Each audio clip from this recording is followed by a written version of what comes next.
everybody, and welcome. My name is David. I'm Jake. I'm Ryan.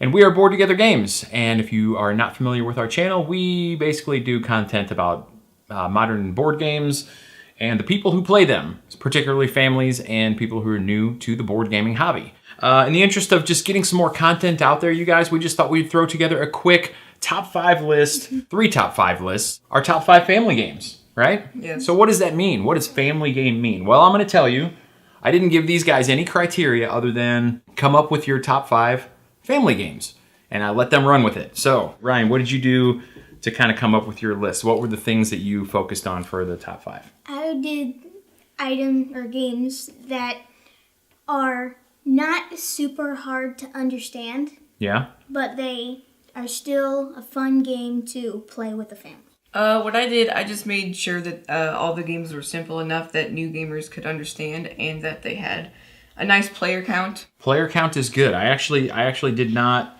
utilize that, although it ended up working out. My requirements were that obviously it has to be a game that I enjoy playing, as well as the rest of the family. It has to be something that everybody in our family wants to sit down and play pretty regularly. And then the other option, or the other requirement for me is that it has to be available to purchase now, for the most part. Yes. Right? I did that too. You did that too? Yeah. Did you do that as well? No? Maybe. We'll see. Okay, well, without further ado, let's get right to it. Our top 5 family games. Okay, to start off, let's just go into a couple of really quick honorable mentions. Ryan, do you want to mention anything that maybe just didn't quite make your list? Yes, one of them is Kingsburg, which is 2 to 5 players, 90 minutes, ages 13 and up, by Fantasy Flight Games. Yeah. And this is a game, it's a dice rolling game, where you roll your dice before you turn. Then you can use any combination of those dice to put on the same number seat or platform. I think you're visiting nobles or royals or something like that. It's dice placement. So you roll dice and you place them on a location and you take the action of that location. And in this game, it's gathering resources. That's really all there is to it. At the end of every round, there's the chance that a monster could come to your kingdom, and if you're not prepared with enough military, it can destroy some things or make you lose some victory points or whatever the case may be. So yeah, you gather the resources, you build buildings. The reason I'm so well prepared to talk about this game is, guess what? It's also one of my honorable mentions. Yeah, it is. It wasn't available for a while, but it is, I think, just recently became available again. That is both Ryan and I's honorable mention number 1, Kingsburg. Jacob, do you have any honorable mentions? Yes, I only have one. Okay, let's hear it. It's Machikoro. It's a 2 to 4 player game. It's about 30 minutes, and it's for ages 10 and up. And I thought it was an honorable mention because it just didn't make my list. That's basically what I... Well, and the other reason it might be on your honorable mentions is it's not always super easy to get everybody in our family down to play this game. Yeah. Mama doesn't like really playing this as much as she used to because she thinks it's mean. And it is kind of a mean game. There's a lot of cards in this game, and that's what it is. It's a... dice. Everybody roll a dice on your turn, and then you may or may not get something for that dice roll, and then you have the option you may or may not get money. Yeah, that's what it is. You get money, and if you have enough money, the second thing you do on your turn is you can buy another building, and you just keep building up. It's engine building, basically. Yeah. There's some mean stuff in it, which is fun. Which is fun to a point. Yeah, and then it can get kind of annoying. And then there's a runaway leader for about half the game, and then somebody sort of creeps their way up. Yes. We're making it sound like a bad game. It's really not a bad game. It's a good game. It's simple enough. Yeah. For any family, really, I think, to sit down and play, and that was Machikoro. Any more, Ryan? Yes, I have one more, and it's a game called Quirkle, which is not a word. Didn't even think of that one. This is a game for 2 to 4 players. 45 minutes, ages 6 and up, by Mindware. And this is a tile placement game where you're trying to match colors and numbers. Shapes. Not numbers, shapes. Yeah. No, forget I just said numbers. This is a tile laying game where you're matching colors and shapes. And if you have all 6 of colors or all 6 of shapes, you get a Quirkle, and that scores you a lot of points. Yeah. So you can basically, your limitations are when you're placing a tile that you have to continue with an existing row by color or by number, and you score. Shape. Sorry, we are so good at this. And then you score points for both vertical and horizontal placements that you're able to do on that particular turn. And you just keep going around and around till the tiles run out. Whoever has the most points is the winner. Yeah. That's a good one. I think we're going to have a lot of games that show up on multiple lists here. But then we're also going to have these moments where it's like, oh, I didn't even think of that game, right? And that was your second honorable mention. Quirkle. All right, I have one more honorable mention, and it is called Trekking the National Parks. This is a very Ticket to Ride style game, and if you don't know what that is, we may or may not be talking about it later on in this video. But basically, it's a card and hand management game, traveling around this big United States map, visiting the different national parks, collecting stones, different colored stones that are randomly placed out on the board, using cards from your hand to collect different national park cards that give you points at the end of the game. It sounds a little complicated, but it's really not. It's super fun. It's really only available through the designer's website or the publisher's website. Designer and publisher are the same guy in this case. I'll actually include the link in the description below if you're interested. But yeah, it's just a lot of fun. It's very educational too. It teaches you a lot about where these national parks are in the United States, which is something that just a lot of people don't know. It's just not something that's important to them or they ever learn. Highly recommend going out and going to any national park you get the opportunity to see for sure. And this game just kind of builds your education when it comes to that. And it's super fun in the meantime. That is Trekking the National Parks. My second honorable mention is Sushi Whoa, Go. I thought you only had one. Don't interrupt me. My second honorable mention is Sushi Go, which is a 2 to 5 player game. It's about 15 minutes and it's for ages 8 and up. And in this game, you are drafting cards, and when you do that, you take a card from your hand, you place it face down, and when everybody's ready, you flip it over simultaneously, and you sort of make a set collection. And then what you do whenever you've chosen and you flip a card is you pass your hand to the left, and then it keeps going and going and going until you have 0 cards in your hand. And then whatever sets you have, depending on the rules, you get a certain amount of points. And I like this game because it's quick, it's easy, it's fun, it's fast, it's small. Everybody can play it. It's small. It's everything I like. It's short, small. And that's my second honorable mention, Sushi Go. All right, here we go. Top 5 family games. Who's going first? Jacob. Okay, my number 5 is Medieval Academy, which is for 2 to 5 players. It's about 30 to 45 minutes. This is my number 5 because there's a lot going on, but it's very simple to learn. I like take that games, so it does have some of that, yeah. So this is card drafting, right? Yeah, so every round you draft cards and you take a card, pass it to the left or to the right or whatever the game tells you to do depending on the round. And then those cards, the second phase of each round, each player plays a card from their hand, and then you move tokens on a board or a number of boards, that different tracks that give you different things when the round is over. It could be points, it could be movement on another track, it could be endgame stuff. Go ahead, I'm sorry, didn't mean to interrupt. Just wanted to give it a little bit more background of what the game was about. That was actually everything I was going to say. That's my number 5, Medieval Academy. My number 5 is the game called Dice Town. It's 2 to 5 players, 45 minutes, ages 10 and up by Madigo. And this is a dice rolling game. And on the dice, they are different playing card faces. 9 through ace is what they are, yeah. And you roll them in a cup. And you're building up your poker hands, right? Yes. And then what do those poker hands let you do when everybody's done rolling dice? They can get you a whole bunch of different things. You could take a card from somebody else. You could, They give you gold, money. Stealing from the bank, right? Yes. So a lot of really interesting concepts here. That's my number 5, Dice Town. All right, my number 5 is, I got my cheat sheet here because I'm just, and my cheater glasses too because I'm old and I can't see.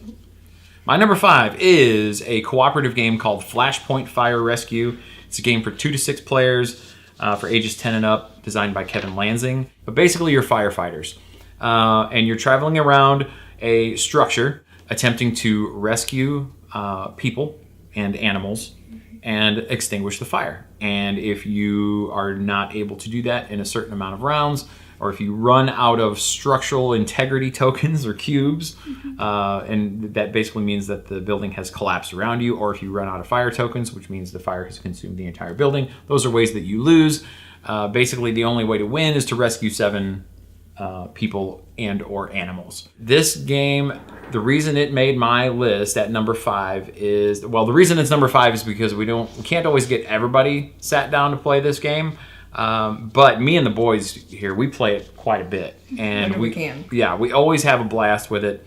To the point where now I think we have figured out the game enough that we know the right characters to use and the right scenarios that we can almost beat it every time. So we have to make it more challenging for ourselves by purposefully using the more difficult characters to play, that kind of thing. Super fun. I love cooperative games. The family loves cooperative games. I think they're great for families. What better way to spend quality time with your family than to sit down and do something together that doesn't cause conflict, right? Where you're working together, you have the same goal. Everybody's got the same goal, and you sit down together and you figure it out as a team. So cool. So that's my number 5, Flashpoint Fire Rescue. All right, on to our numbers 4. And Ryan, why don't you go first this time? My number 4 is a game called Fabled Fruit.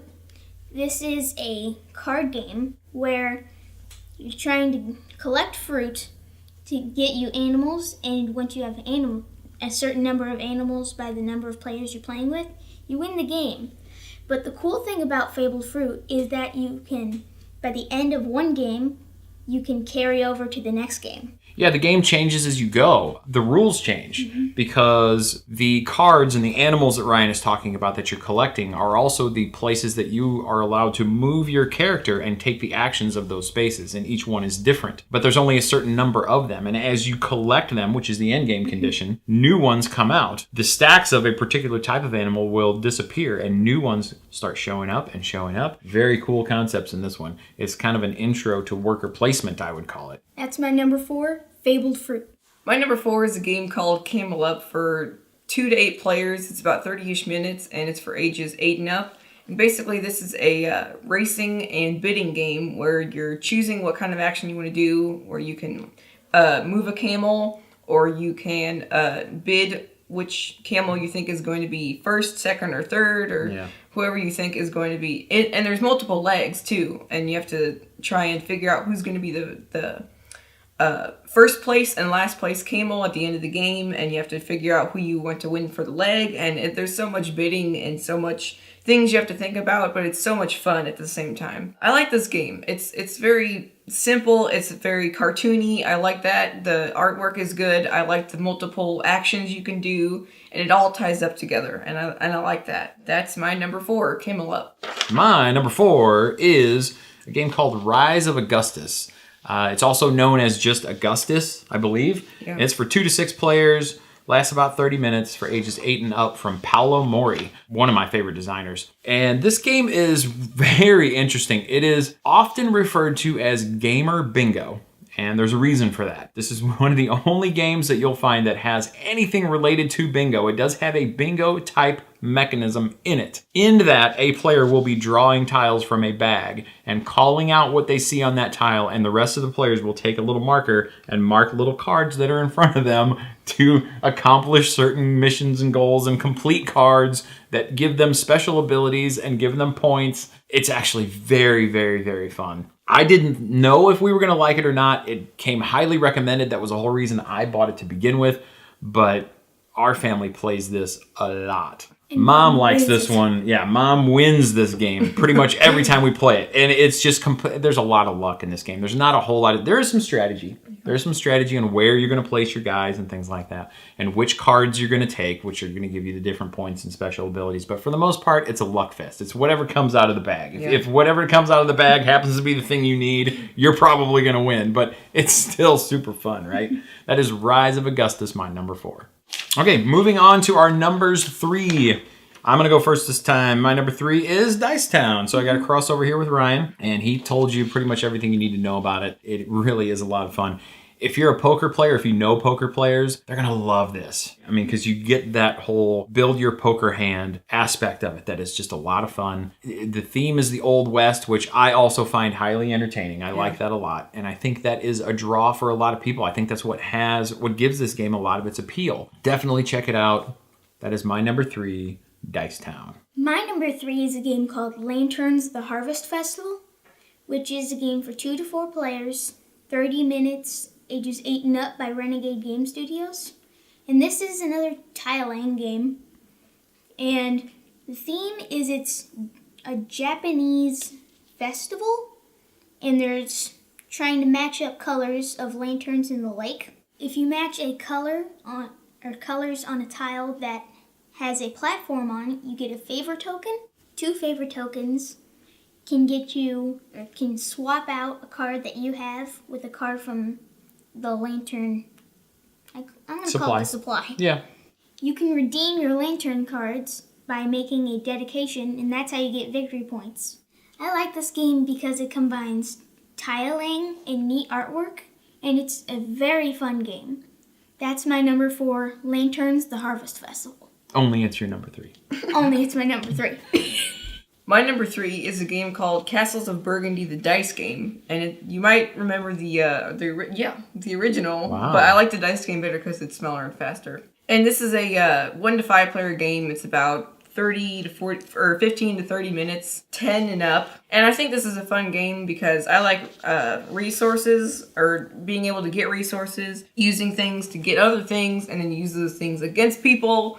And then it's just, I like combining and strategizing and getting things to where you can get big points or big stuff done. Yeah, you can do a lot of cool combos in this game. Yeah. And this is a roll and write game, which is very popular with our family because we like other roll and write games. We have quite a few of them here. We just think all of them that we have played are fun, and we've had good times with them. It's a fun game, and it's small and compact, just in case that mattered to you guys. And that's my number 3, Castles of Burgundy, the dice game. All right, number 2, Jake. My number 2 is a game called Splendor, which is for 2 to 4 players. It's about 30-ish minutes, and it's for ages 10 and up. And this is basically a engine building game that you collect gems in order to spend those gems on cards that give you permanent gems and gives you victory points. Interestingly, where can people go to find out more about this game, Ryan? In the top right-hand corner, we did a review on Splendor. We sure did. And you play to 15 or more points, and then the game ends once it gets back to the first player, but the first player doesn't get a last turn. Right, you complete the round, basically. Yeah, it's a fun game. That's my number 2, Splendor. All right, my number 2 is another roll and write game called La Granja No Siesta.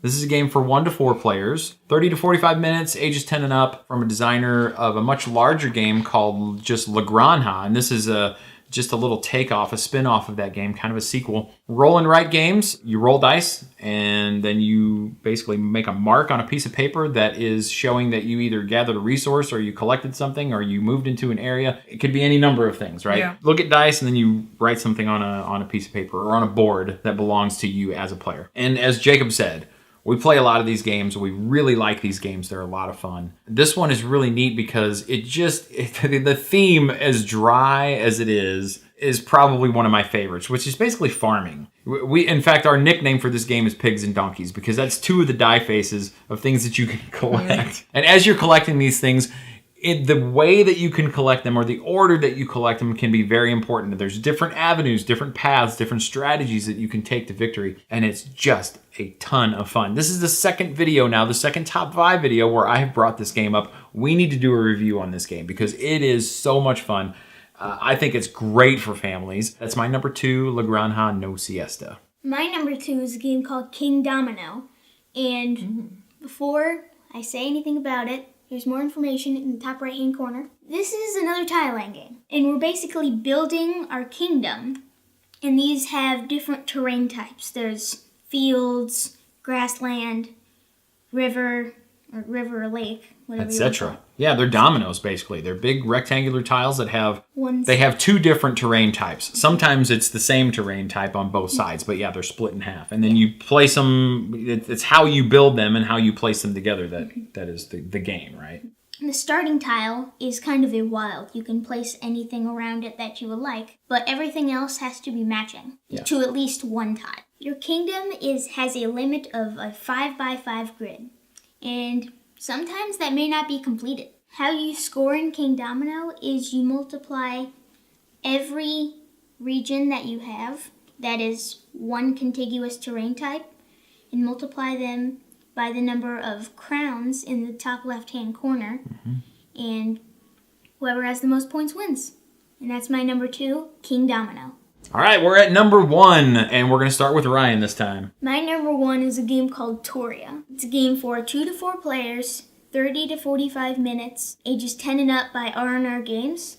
And this is a game where you're moving a band of heroes to different locations around the board to get you gems, hearts, swords. You're all racing to get a certain number of these things and then try to see who can be the first one to get these things and then get to the castle, right? Get to the castle, and you're trying to find the princess first. And there's a whole bunch of door tiles. Yes, so you start flipping over doors, and it's either going to be the prince or princess, or something and else. you win, or it's something else. And if it's something else, you have to have that resource in your possession. And if you do, you can pay it, and then you get to take another turn and flip over another door, right? So it's this mad dash at the end of the game. You're also limited by the actions you can take, because there's these towers in the 4 corners. You can only take an action that's from the space that is facing you. And they spin. When you take that action, you have to spin the tower that changes what actions are facing you at the end of your turn. We also did a review for this one, which the link is in the top right-hand corner. And that's my number 1, Toria. My number 1 is a series of games. I'm kind of cheating a little bit here. Yeah, you are. Very much. And the series is Ticket to Ride. If you don't know what it is, Ticket to Ride is a train-themed game where the objective is to manage the cards that you have in your hand. On your turn, you either draw cards or you play cards. And when you're playing cards to lay down trains on this huge map of whatever version of the game you're playing at the time, which is the United States or Europe or Asia or the Nordic countries or Germany or the UK or that's why I put the whole series in here, because there are so many of them. They're all fun. Everyone adds a little bit of a differentiation in the rules and mechanics and things that you can do, but for the most part, it's the same. Yeah. You're drawing cards, train cards, and then playing those train cards to lay down train routes to score points and have the most points at the end of the game and be the winner. Ticket to Ride is the game that is most consistently played in this house. There are a lot of gamers who are Ticket to Ride it out. Yeah. They're just done with it, but we do enjoy it quite a bit. I still like it a lot. It's very thematic, or it can be very thematic if you choose some good mood music to play. Yeah. We tend to play a lot of the Harry Potter theme music. We've played it so much that it does run the risk of becoming played out, I guess would be the appropriate term, but it hasn't happened yet. No. I still enjoy it a lot. So that is my number 1, the Ticket to Ride series. My number 1 is a game called Sheriff of Nottingham. This is a 2 to 5 player game. It's about 30 to 45 minutes, and it's for ages 10 and up. This is more of a mean game if you don't like mean games, but I do, because I sometimes win at mean games and it feels good. It's bluffing. Yeah, you're bluffing about what's in your satchel. And you've got lots of resources to choose from. You draw cards, you put a set in your satchel, and you give it to the sheriff. You basically sort of bluff or tell the truth that what you have in your bag is what you have in your bag. And you cannot lie about the quantity, but you can lie about what's in there, right? I mean, you have to have the same items in there, but you could have these things called contraband, which are red cards, and illegal. Yeah, they're illegal. And if you get by and through the sheriff, there are a lot of points at the end of the game. So that's sort of your bluff. You have to try and make the sheriff believe that you have what you have in your bag. And you can also bribe the sheriff with money that you have in your little stash. You start out with cards. Or cards, yeah. You could give them cards if you get by with your sack. And I keep calling it 3 different things. I don't know why I'm calling it Sack, satchel, bag. Yeah. Stick with one. No. I'm gonna call it bag. So yeah, you have lots of creativity with it. You have The role playing. Yeah. It can like be that. really cool in this Yeah. game. Money is points. Yeah, money So is if you have the points, most and money, then you win, win. the game. Yeah. And that's my number 1, Sheriff of Nottingham. That wraps it up, you guys. That was our top 5 family games lists. Keep in mind that none of us have played every game that's out there. These lists are purely subjective. Yeah. They're done for fun and to just be informative for you as a viewer who maybe is just getting started playing games or just is looking for something fun to do with your family that doesn't involve people sitting around with their faces buried in screens all day long or watching TV all day long, that you can just sit and spend some time together. And we really hope that that's what you use these lists for. Any one of these games is obviously going to be highly recommended by us, and we really appreciate you taking the time to sit here and watch and to spend time with us. So, if you don't mind, please click the like button at the bottom of this video, subscribe to our channel for more excellent content like this, and make sure you click on the little bell so you can be notified when more great content is being released by Board Together Games. Thank you guys as always for watching, and remember, if you're bored together, You are bored together. we will see you next time.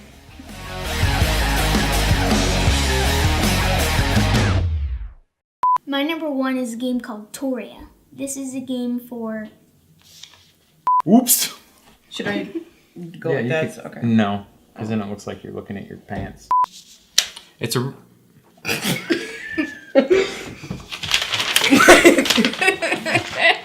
My first... Jake just typed macho. It was pretty terrible. Good thing real life isn't like a board game. It's sort of a, what's it called? Where you Drafting? and you sort of move your, so you choose a card. The back side up. I know my cards. Games, yeah. This is a stupid game. Achikoro! Okay.